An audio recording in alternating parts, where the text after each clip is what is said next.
Рим телеканалынын эфирдеги убактысын дагы бир суроо берүүсү улантат. Берүүнү мен Сымбат Абдакимова алып барам. Саламатсыздарбы? Бүгүн биз Кыргызстандагы фостердик үй бүлөлөр тууралуу сүйлөшөбүз. Ал үчүн биздин студиябызга конокторду чакырганбыз. Тааныштыра кетсем, Калктын аярлуу катмарын өнүктүрүү жана коргоо фондунун директору Зейнеп Ишмуратова эжекебиз. Ош шаардык социалдык камсыздоо жана миграция башкармалыгынан баланы жана үй бүлөнү коргоо бөлүмүнүн башкы адиси Жылдызбек Жамалидинов, ошондой эле учурда 4 баланы багып жаткан Айнагүл Абсыматова эжекебиз бүгүнкү бизде конокто. Алгач эле Зейнеп эже сизден баштай берели. Деги эле фостердик үй бүлө деген эмне? Кандай үй бүлөлөр фостердик үй бүлө боло алышат? Саламатсыздарбы, урматтуу теле көрүүчүлөр. Кыргыз Республикасында атайын өзү мамлекетке жардам берем деп кандайдыр бир мүмкүнчүлүктөрүнө карап туруп мамлекеттин менен кызматташуу аркылуу бала багып алам деген үй бүлө фостердик үй бүлө боло алат. Бирок Кыргыз Республикасында бул тажрыйба 2012 жылдан бери ишке ашып келатат. Биринчи жолу 2012 жылы Кыргыз өкмөтүнүн атайын токтому менен жобо бекитилген. Ошол жобонунда толук жазылган фостердик үй бүлө бала багып алуучу үй бүлө болгон адамдарга карата кандай тандоолор жүрөт, кандай мүмкүнчүлүктөр каралат деп. Негизи фостердик үй бүлөлөр ошол өкмөттөн бекитилген жобо кандайдыр бир финансалык жана башка эмелерин тартиптерин кароо менен 2020 жылы кайра каралып бекитилген. Бул жерде коомдогу социалдык экономикалык өнүгүү эмелерди, балдардын өзгөчөлүк эмелерин, учурларын эске алуу менен. Негизи фостердик үй бүлө деген өз арызын берген, үй шарты боюнча мүмкүнчүлүгү бар жана мамлекет менен ачык кызматташууга чыгып, кандайдыр бир себептер менен ата энесинин камкордугунан убактылуу ажыраган балдарды багып алам деген өз ыктыяры менен болгон үй бүлө. Ушул тапта Ош облусунун аймагында канча бала багып алуучу үй бүлө бар? Анан негизи алар кандай шарттын негизинде сиздер сунуштайсыздар фостердик үй бүлөгө? Саламатсыздарбы? Бүгүнкү күндө биз Ош шаар эмес, Ош облусу эмес, Ош шаары боюнча гана эмгектенгенибизден, алар менен иш алып баргандыктан бүгүнкү күндө Ош шаарында 16 фостердик үй бүлө менен иш аракет алып барабыз. Алардын бүгүнкү күндө 11 менен 11-инде бала бар. Калгандары мисалы бизде турмуштук оор кырдаалга кабылган үй бүлөнүн балдары болсо, ошолорго беребиз. Аларга балдарды бизге Ички иштер башкармалыгынын, ошондой эле мектептерден жана МАПтардын кызматкерлери, социалдык кызматкерлери тарабынан турмуштук оор кырдаалга кабылган үй бүлө же болбосо балдарга карата зордук зомбулук көрсөтүлгөн кабылган балдар болсо, аларды бизге маалымат берет. Биз ошол балдар менен иштешип, ал балдарды мындайча айтканда убактылуу үй бүлөлүк шартта багуу үчүн фостердик үй бүлөлөргө берип турабыз. Фостердик үй бүлөдө биз балдардын жашыны, психикалык абалыны карап, ошого карата анан тандап беребиз. Негизи эле айтсаңыздар да, фостердик үй бүлө болгонго дейре ата эне кандай даярдыктан өтөт? Окутуулар жүрөбү? Фостердик үй бүлө атайын даярдыктан өтөт. Алар боюнча баардык медициналык справкалардан өтүп, эгерде шарты туура келсе, анан бул жакта эжекебиз атайын окуудан өткөзүшөт. Окуудан өткөндөн кийин сертификат тапшырылат. Сертификат тапшырылгандан кийин бизге келип катталышат. Ошол окутуунун алкагында эмнелерге басым жасалат да, ата энелер көбүрөөк эмне тууралуу маалымат алышат, кандай багытта окутуу жүрөт? Бала багып алуучу үй бүлөлөрдүн тажрыйбасын Ош облусунун жана Ош шаарында айтып кетсек, биз 2018 жылы көбүрөөк окутканбыз. Негизи окуулар 2013 жылдан бери башталат. Биринчи ошол 2013 жылы Ош шаардык эмгек социалдык коргоо башкармалыгынын деңгээлинде биринчи жолу ошол багып алуучу балдарды окутуунун атайын модулдук документи даяр болгон да. 2013 жылы биз 12 үй бүлөнү сос балдар айылдарынын долбоору аркылуу мен эксперт болуп ошону окутуп бергенбиз. Негизинен Ош шаарында Ош областында 2014 жылы башталган багып алуучу үй бүлөлөрдүн тажрыйбасы. 2014 жылдан ушул күнгө чейин санап келсек, азыр Ош областы боюнча 50-ге жакын үй бүлө бар. ошонун эле бир Ош шаарында биз 13 үй бүлөнү окуткан болсок, азыр ошол 13 үй бүлөнүн ичинен 11-inde бала бар экен да. Бул фостердик үй бүлөнүн тажрыйбасын, бала багып алуунун тажрыйбасын өркүндөтүү боюнча өтө чоң тажрыйбалар Араван районунда, Алай районунда бар. Мисалы үчүн Араван районундагы фостердик үй бүлө 3 жолу кайталап бала алып, алар дерезеге жеткирип, ийгиликтүү өзүнүн ишин аяктаган болсо, ал эми Алай районунда болсо 7 жолу, 5 жолудан улам балдарды алып, кайталап мамлекетке кызматташып бага берген бар. Негизги анан окуунун өзгөчөлүктөрү жөнүндө айтып берсем, бул атайын ошол жоонун негизинде окулат. Окууну өткөзгөнгө чейин үй бүлө ошол ыйгарым укуктук органга, социалдык камсыздоо жана миграция башкармалыгына жер-жеринде кайрылышат. Кайрылып өздөрүнүн ойлорун билгизгенден кийин ошол башкармалык үй бүлө менен макулдашуу аркылуу үй бүлөгө барып бала багып алуу мүмкүнчүлүктөрүн баалашат. Баалап ошол бардык тарабын анализдегенде мүмкүнчүлүгү болгон болсо, жаш өзгөчөлүгү багып алуучу үй бүлөнүн неме мүмкүн болсо 35 жаштан 65 жашка чейин болуш керек. Анан үй бүлөдөгү балдардын саны, жашоо шарттары, анан үй бүлөдөгү психологиялык туруктуулук жана туруктуу жашоо образдарын, үй бүлөдөгү социалдык абал талкуулангандан кийин, макулдук алынгандан кийин, анан үй бүлө ошол социалдык коргоо башкармалыгына өзүнүн документтерин тапшыра баштайт да. Ошондон кийин эмгек жана социалдык камсыздоо миграция башкармалыгы бизге жолдомо берет. Биз кайсы убакта окута алабыз? Биз Кыргыз Республикасынын эмгек, социалдык камсыздоо жана миграция министрлигинин мамлекеттик тапшырыгын алган учурда биз ошол тапшырыктын негизинде өзүбүзгө милдеттенме алабыз. Балким ошол техникалык тапшырманын негизинде жылына 100 үй бүлөнү окутабыз деппи, же 30 үй бүлөнү окутабыз десек, ошол милдеттенмеге карата биз өзүбүз планыбызды түзөбүз. Бир жылда 4 жолу пландуу окуулар өткөзүлөт, мынча адам камтылат депчи. Анан биз ошол өзүбүздүн иш планыбызды маалымдап, эмгек, социалдык камсыздоо миграция башкармалыктарына, жер-жерлерге өзүбүздүн маалымат катты бергенден кийин алар бизге жолдомо бере баштайт. Жолдомодо атайын официалдуу билдирими аркылуу үй бүлөлөрдүн тизмеси келет. Тизме боюнча биз атайын окуу курсун ачабыз. Окуу курсу өзү 72 сааттык. 72 сааттык окуу курсунда биз обычно 5 же 4 күндүк окуу өткөзөбүз курсту. Ошол убакта ата-эне өзү эмеси менен жанагы ата-эненин курска келүү өзгөчөлүктөрү, өзүн алып жүрүүсү баштап материалды курстун сабактын берилген материалдарды кандай кабыл алып атат, анан кийин сабактын өтүшүндө сабак өзү 98% айтсам психологиялык багытта өтөт. Ал жерде тестированиялар өтөт. Ошол тесттерден улам биз ата-энелерди баалап турабыз. Аларды стресске туруктуулугун, аларды башка бир баланы ар кандай жагдайларда башка үй бүлөдөн келген баланы кабыл алуу өзгөчөлүктөрүн, өздөрүнүн психологиясынын туруктуулугун, ошондой эле мыйзамды түшүнүү өзгөчөлүктөрүн, мамлекет менен кызматташуу болгон өзгөчөлүктөрүн баалап туруп, андан кийин биз окуудан өткөндөн кийин биздин баалообуздон өткөн үй бүлөлөрдү эмгек жана социалдык камсыздоо миграция министрлигине жолдомо менен өзүбүздүн отчетубузду жөнөтөбүз. Андан кийин министрлик тарабынан бул үй бүлөлөргө чечим кабыл алып, сертификат берүү, атайын жолдомо берүүнү чечишет. Качан гана жолдомо келгенде биз ошол негизи жолдомону дагы, кайрылууну дагы жериндеги башкармалыктар жүргүзүш керек. Анан сертификатты алган үй бүлө эмгек социалдык камсыздоо миграция башкармалыгына учетко алынат, мындай өздөрүнүн эсепке алынат дагы, ал балдарга үй бүлө берүү мүмкүнчүлүгү андан ары мамлекеттик деңгээлде каралат. Биздин окутуу процессибиз ушундай. Ушул тапта Ош шаарынын аймагында 11 үй бүлөдө бала бар экен. Ошонун бири катары бүгүн бизде конокто Айнагүл Аксымат эжекебиз бар.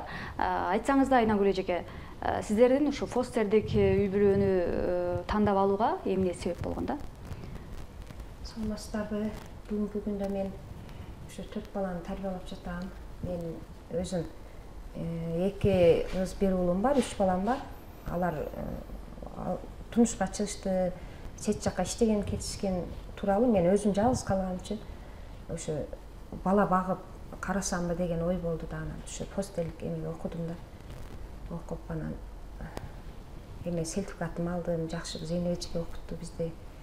Жакшы маалыматтарды, баардык нерсени, баланы кандай тарбиялаш, баардыгын үйрөндүк.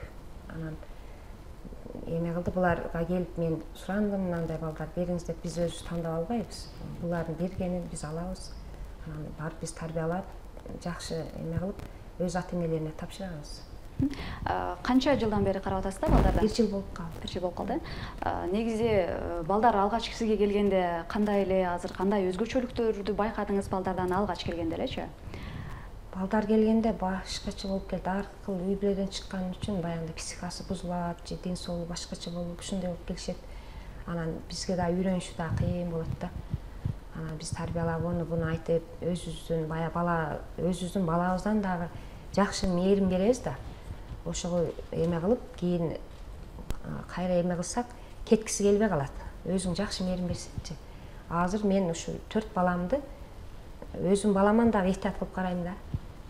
Бул эгер ата-энеси чыгып калып, эме кылбай калса, биз тапшырганга келгенде биз ошо бергибиз келбей, мээрибиз түшүп калат да. Аны бергенден кийин 1 ай эстейбиз ушул бала кантип экен деп.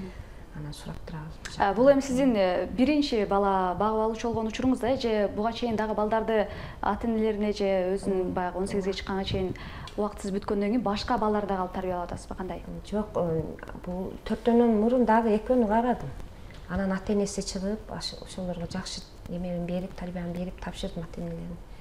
Ол жагы биягы алтын карадым. Ушул тапта расмий маалыматтарга таянсак, Кыргызстан боюнча 137 интернатта 10 миңге чукул бала тарбияланат экен. Анан алардын 5%-ынын гана ата-энеси жок болсо, 95% ата-энеси бар балдар экен да. Ошондо фостердик үй бүлө ошол ата-энеси бар балдарды тандап ала берет да. Биздин андай болуп калат. Фостердик үй бүлөдө ата-энеси бар, жана турмуштук оор кырдаалга кабылып, ата-энеси бүгүнкү учурда, азыркы учурда шарты жетишпей калган, же болбосо балдарга карата зордук зомбулук көрсөткөн, же жанагындай ичимдик, спирттик ичимдиктерди ичип, балдар жакшы карай албай, тарбиялабай жаткан балдардын ичинен фостердик үй бүлөлөр алышат. Ошону менен катар айта кетсеңиз. Толуктайсызбы? Мен айтып берейинчи, бул мисалы үчүн бала багып алуучу үй бүлөнүн кызматы бул балдарды мүмкүн болушунча жатак интернаттарга, жатак мекемелерге түшүрбөөнүн алдын алуу боюнча альтернативдик камкордук болуп эсептелет. Бул альтернативдик камкордук дүйнө жүзү боюнча өнүккөн өлкөлөрдө дагы аябай өзүнүн кызматын жогорку деңгээлде көргөзгөн эме. Эмне үчүн альтернативдик кызмат, ушу бала багып алуучу үй бүлөнүн кызматы азыр ушул учурдун талабы болуп атат. Биринчиден бул бала үчүн ыңгайлуу. Себеби бала өзү окуган мектептен ажырабайт. Өзү жашаган чөйрөк эле кайра башка өзүнүн үй бүлөсүндөй шартка эме болот. Көнүп кетүү өзгөчөлүгү эме анча оор болбойт. Экинчиден, чоңдор менен балдардын мамилесин карасак, детско-родительский отношение дейт да, өзүнүн үй бүлөсүндө деле балдар жаш болгондон алсыз чоңдорго багынат да. Чоңдордун кароосунан, алардын камкордугунан, алардын көзөмөлүнө муктаж. Экинчи үй бүлөгө келгенде деле ошондой эле чоң адамдын камкордугу берилет дагы. Бала тез эле көнүп кетүү өзгөчөлүгү болот да. Ал эми интернатка барган болсо, башка чөйрө, ал жерде коллективдүү жашоо, ал жерде мисалы үчүн кадимки үйдөгү көнүп кетүүчү күндө көнүмдөр жок да. Өзүнө бир кровать берилет, өзүнө бир бурч берилет. Ал жерде бала өзүм деген нерсени унутуп калышы мүмкүн да. Үй бүлөдө болсо өзүнө жеке камкордук берилет. Мисалы үчүн фостердик үй бүлөлөрдө, багып алуучу үй бүлөлөргө мамлекет тарабынан ар бир баланын өзгөчөлүгүнө карап, анын керектөөсүнө, муктаждыгына карата акча бөлөт.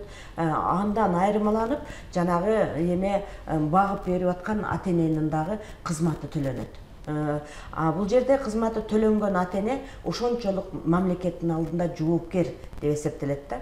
Мисалы үчүн балдардын өз ата энеси деле балага 18 жашка чейинки жоопкер болот биздин конституциянын негизинде. Бул жерде деле багуу алуучу үй бүлө типтүү келишим түзөт мамлекеттик органдар менен. Ошо келишимдин негизинде өз милдеттерин жогорку деңгээлде көргөзүш керек. Ал талап коюлат да. Экинчиден мамлекет менен кызматташууда ортодо мыйзам турат да. Мыйзамдагы бүт жоопкерчиликтерди сактоо эмеси болот. Балдарга да коопсуз жашоо болот. Менимче бала өз чөйрөсүнөн ажырап, алыскы бир областтан же бир райондон экинчи районго бир интернатка баргандан көрө, бул фостердик үй бүлө чөйрөсүндө тарбиялануу өзгөчөлүгү болот. Ошондуктан бул кызмат бизге керек деп ойлойбуз да. Ошол үй бүлөгө берерден алдында баалоо критерийлери боюнча, эгерде үй бүлөдө өзүнүн балдары болсо деле фостердик үй бүлө болуп бала багып алса болобу же дагы кандай шарттардын негизинде берилет да? Кыргыз Республикасынын балдар жөнүндөгү кодексинде ушул багып алуучу үй бүлөгө балдар кандай тартипте берилүүсү керектиги боюнча жазылган. Ал жерде бала эгерде үй бүлөдө өзүнүн балдары болсо, жашашет элек балдары болсо, биз берген балдар менен биригип 5 баладан ашпоосу керек. 5 баладан аша турган болсо, анда биз бала бере албай калабыз. Өзүнүн баласынан тышкары, анан биз берген бала менен бириккенде 5 балага жеткисе, ошонун негизинде булар карай беришет. Типтүү келишим биз түзүп атканыбызда, фостердик багып алуучу үй бүлө менен түзүп атканыбызда 6 айлык мөөнөткө түзөбүз. 6 айлык мөөнөткө түзүп атканыбызда 14 күн сыноо мөөнөтүн беребиз. 14 күнүн ичинде эгерде бала менен бул үй бүлөнүн ортосунда мындай айтканда келишпестик болсо, эгерде ошол үй бүлөдө тарбиялаганга баланын жолубузда ошол фостердик үй бүлө багып алуучу ата эненин көз карашы эки бөлөк болуп калган болсо, ал үй бүлөнү биз алмаштырабыз. 14 күн ошон үчүн мындай айтканда мөөнөт берилет. 6 айлык мөөнөткө берилгенден кийин бул балдар жөнүндө кодексте жазылган 6 айлык мөөнөт, андан 6 айлыктан ашык мөөнөткө деп. Биз типтүү келишимде 6 айлык мөөнөткө түзөбүз. Багуусу жакшы болгон болсо 6 айдан дагы 6 айлык мөөнөткө узартып беребиз. Ошол 6 айлык мөөнөт ичинде силер тараптан 6 айга чейин деле мониторинг жүргүзүлүп турабы? Бала кандай шартта каралып атат, кандай мамиле болуп атат? Бул ар бир үй бүлөгө, фостердик үй бүлөгө ар 3 ай сайын жүрүп турат. Андан сырткары 1 жыл сайын жана бизге бул фостердик үй бүлө дайындап атканда ошол эле жана багып алуучу, асырап алуучу үй бүлө болсо, камкордук алып аткан адамдарга коюлуучу шарттар менен, мисалы соттуулугу жок болуш керек, үй өзүнө таандык турак жайы болуш керек. Андан сырткары жанагы биз өкмөт бекитип берген жугуштуу оорулар менен оорубасы керек да. Биз ошону ар бир жыл сайын жаңылап турабыз. Жыл сайын эгерде быйылкы жылы ошол меден өтүп заключение берилген болсо, корутунду берилген болсо, шарт жетишет деген болсо, кийинки жылы дагы ал текшерүүдөн өтүп, корутунду талапка жооп берсе, андан кийин бала берилет. Тактап кетсеңиз да, өзгөчө ошол өкмөт бекитип берген жугуштуу оорулар деген боюнча кайсыл оорулар бар болсо үй бүлөдө бул бала багуучу боло албайт? Наркологиялык жактан, психологиялык жактан, туберкулез болсо, спид болсо, ошо окшогон оорулардан алдын ала өтөт. Айтсаңыз да, бала фостердик үй бүлөгө берилгенге жаш курагы барбы? Же жаш курагы бул ошол эле балдар кодексинде белгилеп көрсөткөн 30 жаштан жогору деп. 30 жашка чейинки үй бүлө фостердик багып алуучу үй бүлө деп боло албайт. 30 жаштан жогоркусу атайын окуудан өткөндөн кийин талапка жооп берсе, фостердик багып алуучу үй бүлө боло алат деп жазылып көрсөтүлөт. Айта кетсеңиз, Зейнеп эжеке, бала багып алуучу үй бүлөгө ошол балдарга анан ата энесине дагы төлөмдөр бар экен да. Ошолор тууралуу токтолсоңуз.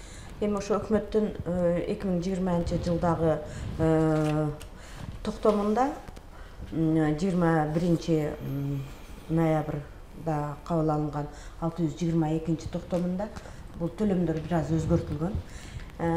Балага берилүүчү акчалар баланын жаш өзгөчөлүгүнө карап берилет. Мисалы үчүн чоңураак жаштагы бала чоңураак акча каражатын талап кылышы мүмкүн. Өтө кичинекей жаштагы балага азыраак болушу мүмкүн. Мисалы үчүн мен примерно айтайын, мисалы үчүн 7 жаштагы балага 11 000 сом акча берилет. Ал эми ата энеге болсо шарты өзү негизи биз каалайт элек ушундай шарт болгондо. Эгер үй бүлөдө күйөөсү аялы болгон болсо, күйөөсү өзүнчө жумуш кылыш керек да, занятость болуш керек. Себеби үй бүлөдөгү башка балдарды бакканга үй бүлөнүн өзүнүн бюджети болуш керек. А тиги мамлекеттен бала багып алууга барган, багуучу үй бүлөгө барган баланын өзүнүн бюджети болот да. Ошондо экинчи ата-энеге жанагы жумушсуз же болбосо бала багып алам деп каалаган жанагы жашы боюнча 30-дан 65 жашка чейин туура келген адамга өзүнчө акча каражат төлөнөт, примерно 12 миңдин эмесинде. Бул дагы аз маз өзгөрүлүшү мүмкүн, баланын санына карай өзгөрүлүп кетиши мүмкүн. Балдардын саны көп болсо бир аз жогору болушу мүмкүн. А так ошо бирдей өлчөмдөгү акча каражаты берилет. Мен ушул нерсени кичине толуктап кетсем, бүгүнкү күндө биз фостердик багып алуучу үй бүлөгө акча каражатын балага жана ата-энеге деп бөлүп туруп эсептейбиз.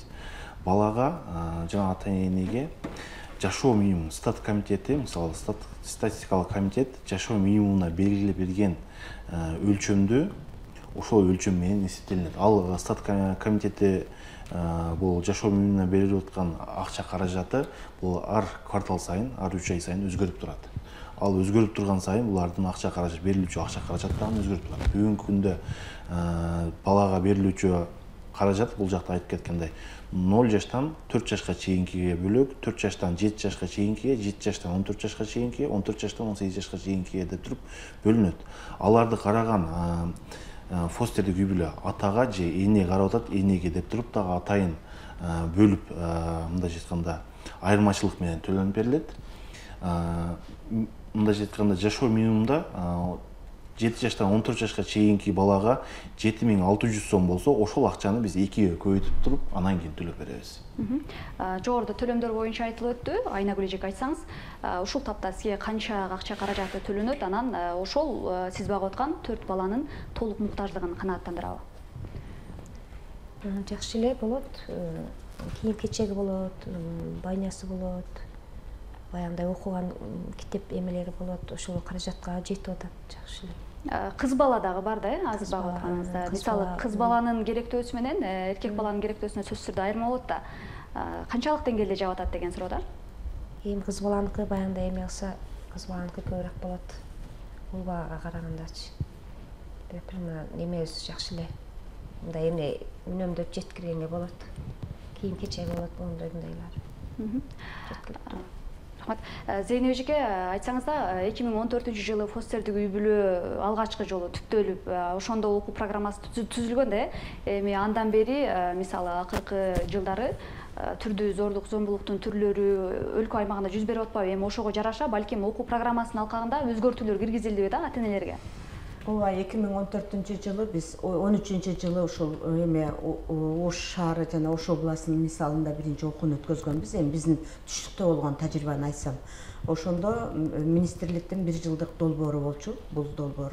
Ошол долбоордун алкагында биз окуу курсунун методикасын иштеп чыкканбыз. Ал жерде ошо үй бүлөнүн өзгөчөлүктөрү, адамдардын психологияларын, абалдарын эске алып, анан албетте ушул биздин коомубузда өзгөрүүлөр болуп атат. Коомубуздагы жанагы балдарга жана аялдарга көрсөтүлүп аткан эме зордук, зомбулдук мамилелер, деги эле миграция процесстери бардыгын эске алып, биз 2018-жылы Кыргыз Республикасындагы эмгек, социалдык камсыздоо жана миграция министрлиги мамлекеттин атайын тапшырмасы менен Ош жана Бишкек шаарына атайын борборлорду ачкан. Позитивдүү же болбосо оң тараптуу тарбиялоо тажрыйбаларын жайылта турган борборлорду ачкан. Биздин Ош шаардык мэриясынын колдоосу менен биз Ош шаарында да кандай борборду ачып алганбыз. Ошол борбордун ишинин тажрыйбасында биз балдарды позитивдүү багытта оң тараптуу тарбиялоо тажрыйбаларын эме кылып, позитивдүү ата-энелик тарбиянын тажрыйбаларын жайылтуу максатында 2018-жылы СОС балдар айылдары жана министрлик менен биргеликте 50 ата-энени окутуп көргөнбүз. Ошол окутуу процесси жүрүп жаткан убакта биз өзүбүздүн окуу модулун өзгөрткөнбүз. Ата-энелердин өздөрүнүн эмелерин, абалдарын эске алып, азыркы күндө сүйүктүү үй деген окуу модулу бекилген. ушунун негизинде 2018 жылдан бери ушул учурга чейин окутуп келе жатабыз. Албетте бул мурунку окуу курсуна караганда бул окуу курсу бир аз татаал, жоопкерчилиги чоң. Түздөн түз биз эмгек, социалдык камсыздоо жана миграция башкармалыктары биздин жаныбызда туруш керек, алар кызыктар болуш керек. Себеби биздин окууга керектүү гана адамдар келиш керек да. Анан өзүнүн акча табуу кызыкчылыгы менен же мамлекеттин системасын түшүнбөгөн адам келип алса, биздин мээнетибиз текке кетет да. Анан окуу курсун өтүп аткан убакытта адамдар биринчи күн окуу курсуна келгенден кийин экинчи күнү сөзсүз азаят да, 5-6 адам азайып кетет. Себеби оңой ойлоп келип алган адамдар болот. Же болбосо кандайдыр бир өзүнүн ички чечиминде же болбосо өзүнүн абалында даяр эмес үй-бүлөлөр келип алат да. Ошолор анан кайтат. Анан акыркы убактарда мен дагы өзгөчө айтып кетейин. Мына калкка жакшы маалымат кетип атат бүгүн. Багып алуучу үй-бүлө менен асырап алуучу үй-бүлөлөр экөө тең окуса деген биз кабылын айтат элек. Себеби асырап алууга дагы үй-бүлөлөр кээ бир мажбур түрүндө барып калган үй-бүлөлөр болот. Жакын тууган өтүп кетип баласын аргасынан алган убакыт болот. Анда болсо жолдошу каалап турган болсо келинчеги каалабай калышы мүмкүн. Ошондой үй-бүлөлөр дагы баланын психологиясын окушса, биздин окшогон эксперттик көз караштагы окуулардан өтсө, себеби баланы асырап алуу менен багып алуунун айырмасы аябай чоң. Багып алуу убактылуу гана убакытка берилсе, ал эми багып алуучу үй-бүлө биологиялык ата-эне менен кызматташууга милдеттүү. Бала багып алуучу үй-бүлөнүн үйүндө турган учурда дагы биологиялык ата-эне келип, балдарды көрүп, балдарды кабар алууга мүмкүнчүлүгү бар. Ал эми асырап алууда бала биротоло кетет. Мамлекет ошол асыроочу ата-энеге баланы биротоло жоопкерчилигин берет. Ал жерде мамлекет тарабынан эч нерсе берилбейт. Андан кийин ошол асырап алуучу үйдөн максималдуу турда балдар кайра кайтпаш керек да. Эгер асырап алуучу үй-бүлөдөн бала кайткан учуру өтө оор болот балага. Себеби бала биротоло өзүм үйүмө келдим деп ойлойт. Ал жерден болсо келишпестиктерден улам. Ошон үчүн биз көбүрөөк ушул учурдан пайдаланып мен айтып кетет элем, асыроочу болом деген ата-энелер дагы биздин окуулардан өтсө. Себеби психологиялык бир адамдын психологиясын экинчи адам түшүнүшү кыйын. Өзгөчө жаш курактагы балдар өзүнүн каалаганын айта албайт, өзүнүн муктаждыгын жеткире албайт, оюнда каалап турган нерсесин аткара да албайт да. Ошон үчүн биз чоңдор аларга жардам беришибиз керек болот. Жардам бере турган чоңдор ар кандай кырдааларга даяр болуш керек болот да. Ушул жагынан биз чакырып кетет элек. Ооба, багып алуучу бизге үй-бүлөлөр керек. Бул учурдун талабы кээ бир миграция процесси, оор турмуштук кырдаалдан улам багып алуучу үй-бүлөгө кете турган балдардын дагы саны жылдан жылга көбөйүп атат. Бул дагы жаман көрүнүш бир чети. Экинчиден биз эми ошондой көрүнүшкө биз да даяр болуп балдарды багып алышыбыз керек. Экинчи тарабы болсо асырап алуучу үй-бүлөлөр даярдыктан өтүп эмне деген абалга кетип аткандыгын, кандай жоопкерчиликти мойнуна алып атканын дагы эме кылыш керек. Анан асыроочу үй-бүлөлөр дагы мамлекет менен кызматташууга барыш керек. Алар түшүнүш керек, мамлекеттик базаны түшүнүш керек, кайсы убакта кандай кырдаалда балдарды алыш керек. Ошонун баардыгы биздин окууларда айтылат. Мыйзамды дагы окуйбуз, мыйзамдын жоопкерчилигин дагы окуйбуз, кызматташуунун жоопкерчилигин окуйбуз, иш кагаздарды беребиз. Анан негизинен бизде балдардын психологиясы, ар бир жаштагы баланын өсүү өзгөчөлүктөрү биздин окууда айтылат. Мисалы үчүн 3 жаштагы бала менен 11 жаштагы баланын өсүү өзгөчөлүктөрүн түшүндүрүп беребиз. Баланын психологиясын түшүндүрүп беребиз, ден соолугундагы өзгөчөлүктөрүн түшүндүрүп беребиз. Аны ата-эне билип туруп, андан кийин даяр болуп алыш керек да. Буга чейин Зейнебичек айтып өттү, 50 багып алуучу болом деп келген үй-бүлөдөн жарымы гана калды депчи. Айнагүл эжек айтсаңыз, сиз алгач ушул окутуудан өтүү учурунда кайсы критерий чочулатты, же болбосо сизге такыр эле жаңылык болбоду бул фостердик үй-бүлөгө келүү этабында? Буда мен окуганда эме кылдым, мен деле ойлондум, көп ойлондум. Балдарыма маслихат кылдым, мындай эме кылып совет алып кожоюнума эме кылдым. эме кылып бала багып алсак болобу десек, мээлдеп күйөөм дагы мээлдеди. Ошентип экөөбүз эмеге келип анан биз багып алдык. Биринчисинде мындай эме болдук. Чочулабыңыздар? Чочулап эме кылдык. Анан көнүшүп кетет экенсиң, өзүң эле мээрим берип, балага мээрим берсең, бала деле жакшы эме кылсаң, бала деле жакшы мамиле болуп ушундай. Азыр эми балдарыңыз менен көбүрөөк кайсыл багытта, эмне тууралуу көбүрөөк баарлашасыздар? Келечек пландары тууралуу айтабы бизге? Мен азыр кыздарым бар, 3 кызым бар. 3 кызым ошо баягындай турмушка даярдап, тамак ашты, жасашты, нан жаашты, башка тазалыкты, ушундай нерселер үйрөтүп атам. Баланы эми тарбия жардам берет. Эми жолдошум жардам берет. Ошо көйлөп карайбыз. Бала багуучуга кеткенге дейре бул жакта ата-энелер окутуудан өтөт экен. Балдарда кандай даярдоо процесси жүрөт да? Балдар менен биз даярдоо процесси биз келгенде эле баланын психикалык абалын көрөбүз. Андан сырткары биз ошол бергенибизден кийин баланы сөзсүз психологдорго жөнөтөбүз. Биздин атайын мэриянын алдында психологиялык үй-бүлөнү жана балдарды колдоо борборунун атайын психологдору бар. Ошол жакта жөнөтөбүз. Алар психологиялык териштирүү жүргүзгөндөн кийин атайын өздөрүнүн корутундусун чыгарышат. Ошондой эле багылып жаткан учурда дагы биздин кызматкерлер менен биргеликте ал жакта психологдор ар бир үйгө, фостердик үй-бүлө, багып алуучу үй-бүлөлөргө кыдырып, балдардын психологиялык абалы менен баарлашып көрүшүп чыгышат, аныктап чыгышат. Бала асырап алууда да буга чейин балким бардыгы эле тегиз кетпейт да. Айрым учурда көйгөй болушу мүмкүн, үй-бүлө менен келишпей калган учурлар, анан балдар үйдөн качкан учурлар катталабы негизи? Же толук берилгенден кийин баары болот. Мисалы үчүн пандемия убагында биз аябай кыйынчылыктарга эме кылдык. Ал убакта биз ушу Кыргыз Республикасы боюнча атайын өкмөттүн токтому менен үй-бүлөлөргө онлайн консультация кызматын көргөзүп аттык. Ошол убакта мына Өзгөн районунда асырап алуучу үй-бүлөдөн бала качып чыккан убактар болду да. Бирок биз мүмкүн болгон колдообузду эме кылып, психологдун 1,5 ай, 2 ай узак убакыт үй-бүлө менен иштеген учурда анан ата-эне дагы кайра түшүнүп, баланы эме кылды, бала дагы үйдөн качпай калды да. Бир чети эми эркин жашап калган бала эме кылып калды.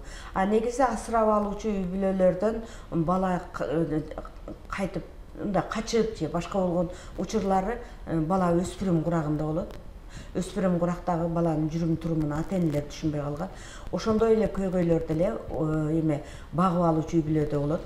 Себеби бала өспүрүм курагында жашы чоңоюп баштаганда көбүрөөк кыймыл аракети көбөйүп, барчу жерлери көбөйүп, кадимки эле спорт залга барса, спорт залга баягы машыгууга кызыгып, оюнга кызыгып, кечки саат 11лерге, 10дордон өткөнгө чейин карманып калышы мүмкүн да. Ошол убакта жана багып алуучу ата-энелер стресске кабылып, жоопкерчиликтен коркуп, баланы кайра алгыла деген учурлар болот. Анан көбүнчө ошол бала багып алуучу үй-бүлөдөгү эме токтоолук, туруктуулук таасир берет балдардын эмесинечи. Негизи бул багып алуучу үй-бүлө, эми асырап алуучу үй-бүлө баланы багып алгандан кийин ал үй-бүлөнүн өзүнө бардыгы таасир болот да. Бала багып алуучу үй-бүлө баланы багып аткан учурда эмгек, социалдык камсыздоо жана миграция башкармалыгында атайын социалдык кызматкер социалдык жетектөөгө даярдалыш керек. Бул кызмат азырынча өтө өнүккөн эмес, бирок биздин Кыргыз Республикасында эмгек, социалдык камсыздоо жана миграция министрлиги атайын коомдук пайдалуу долбоорлордун конкурсу аркылуу, мамлекеттик тапшырык аркылуу атайын даярдалган, адистештирилген психологдордун эмесин социалдык жетектөөгө чыгышына мүмкүнчүлүк берип атат. Эгер канчалык деңгээлде бул иш жүзүн ашат көрөбүз. Атак биздин Ош шаарындагы үй-бүлөнү колдоо жана балдарды коргоо борбору мэриянын каржылоосунда иштейт. Бул борбор ал жерде 5тен ашуун психолог иштейт, юристтер иштейт, юридикалык укуктук жагына үй-бүлөгө юристтер жардам бере алат, атайын социалдык кызматкерлер иштейт. Бирок социалдык жетектөө процессинде соцзащита менен соцзащитанын атайын планы болот да. Ошол багып алуучу үй-бүлөнү социалдык жетектөөгө карата план. Баланы бердиби, андан кийин ошол баланы коргоо планы же болбосо үй-бүлөнү социалдык жетектөө планы түзүлүш керек. Ошол планда кайсы убакта борбордун психологуна кайрылыш керек болот. Өтө тереңдетилген бала менен ата эненин ортосунда келишпестик пайда болгондо аны баланы борборго перенаправить этип, анан ол ата энеси күндө өзү алып барып кошо консультация алат. А калган убакта болсо социалдык жетектөө мамлекеттен эмне керек болот, кандай иш кагаздары бүтпөй атат, үй бүлөнүн күнүмкү тиричиликтеги социалдык турмуштук абалын социалдык кызматкер жетектеп көзөмөлдөп туруш керек. Бизде ошол башкармалыкта атайын бекилген социалдык кызматкерлер бар. Бирок ошол келечекте менин каалоомда ошол социалдык кызматкерлерди социалдык соцсопровожденияга кандай социалдык жетектөө негизи кандай болот, анын милдеттери кандай болот, анын бир нече принциптери бар. Мисалы үчүн конфиденциальность сактоо принциби, же болбосо тыгыз кызматташуу, толеранттуулук мамиле дегендей, оң тараптуу тарбиялоо тажрыйбаларын үйрөтүү. Эгер ата эне түшүнбөй атабы, баланы тарбиялап кыйналып атабы, стресске кабылып атабы, аны атайын тренингтерге жөнөтүш керек. Оң тараптуу тарбиялоо тажрыйбаларды деген атайын. Бизге окшогон өкмөттүк эмес уюмдар биз мамлекеттик структуралар менен тыгыз эле иштейбиз. Эгер ошондой тренингтер керек болгон болсо, биз ушул өзүбүздүн борборубуз бар, ал жерде шарты бар, атайын ата энелердин позитивдүү тарбиялоо боюнча тренинговый залдары бар. Биз ушул жерде ата энелерге уюштуруп өткөзүп берсек болот. Бул жагынан эч кандай эмес. Негизи Ош шаарындагы борбор бир эле мэрияга карап эле эме кылбастан бүт түштүк боюнча кызматын көргөзүп атат. Негизи башынан түзүлгөндө эле өкмөттүн планы боюнча ошондой түзүлгөн. Негизги 2 чоң борборго бирден борбор ачалы деп. Эгер кызыктар райондор, эбелер, райондук башкармалыктар өздөрүнүн районунда да ачып алса болот. Азыр психологияга барган адистер көп эле, психолог болуп окууну бүткөн, бакалавриатты бүткөн адистер көп, алар иш менен камсыз болуш керек. Айтсаңызда, фостердик үй бүлө боюнча коомдун маалыматтуулугу канчалыкта?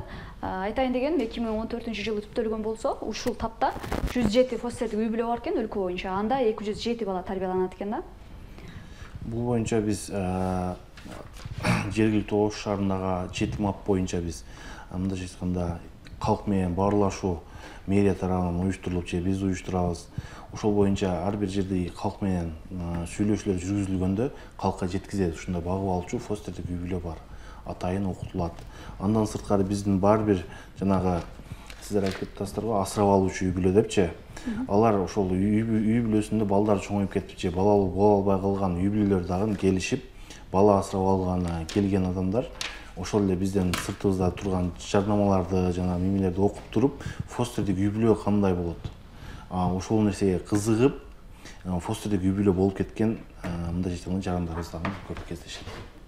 Кайра эле ушул көрсөткүчкө кайрылып атам. Ошондо мамлекеттен канчалык бир деңгээлде каржылык колдоодо чектөө болобу, кандай болот? Же болгон үй бүлө ушулбу кайрылган фостердик үй бүлө катары? Жок, кайрылууга чектөө жок. Окутууга да чектөө жок. Бул негизи пландуу эле иш жүзүнө ашып келе жатат. Анан эмгек социалдык камсыздоо жана миграция министрлиги жыл боюнча өзүнүн бюджетинен буга акча бөлүнөт. Бөлүнгөн акчанын 30% окутууга жумшалат. Калган пайыз болсо фостердик багып алуучу үй бүлөгө акы кызматынын немесин төлөп берүүгө багытталат да. Негизи бул жагынан чектөө жок. Себеби биздин мыйзамыбызда деле атайын ушул боюнча иштелип чыккан өкмөттүн токтому менен бекилген жоодо деле чектөө жок.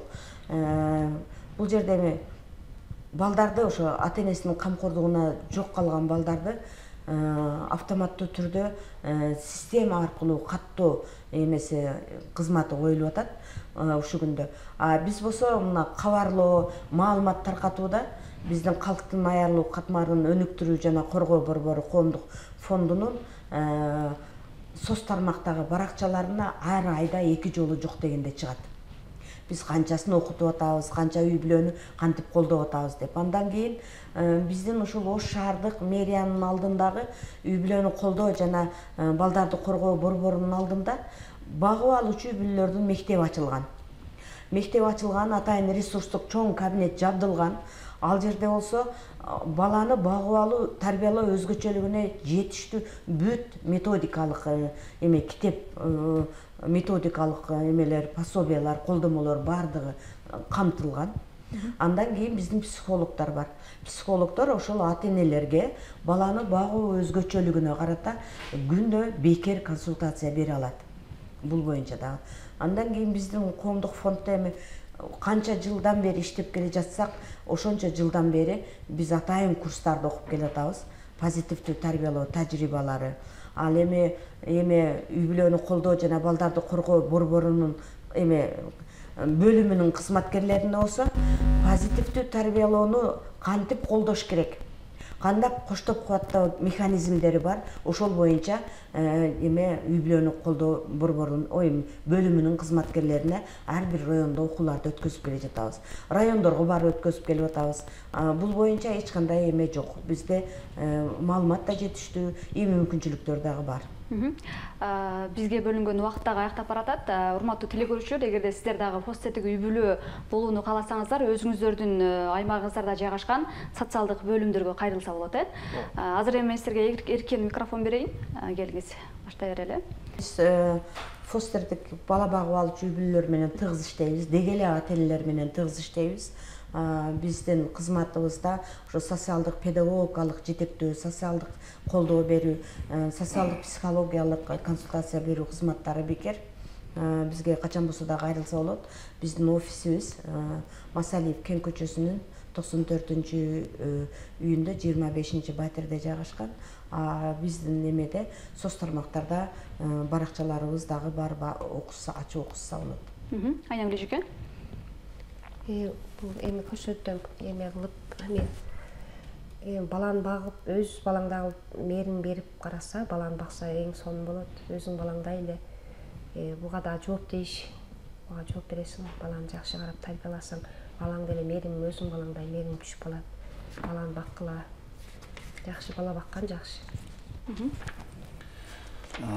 Биз бул мамлекет бекитип берген бизде атайын кызмат катары үй бүлөнү жана балдарды коргоо, колдоо бөлүмү мамлекеттик орган катары биз ар бир бала менен жана ар бир үй бүлө менен жекечө жана үй бүлөлүк пландарды түзүп, аларды турмуштук оор кырдаалдан жана социалдык сомдуулуктун алдын алуу биздин ишибиз, ошолордун алдын алуу болуп эсептелинет.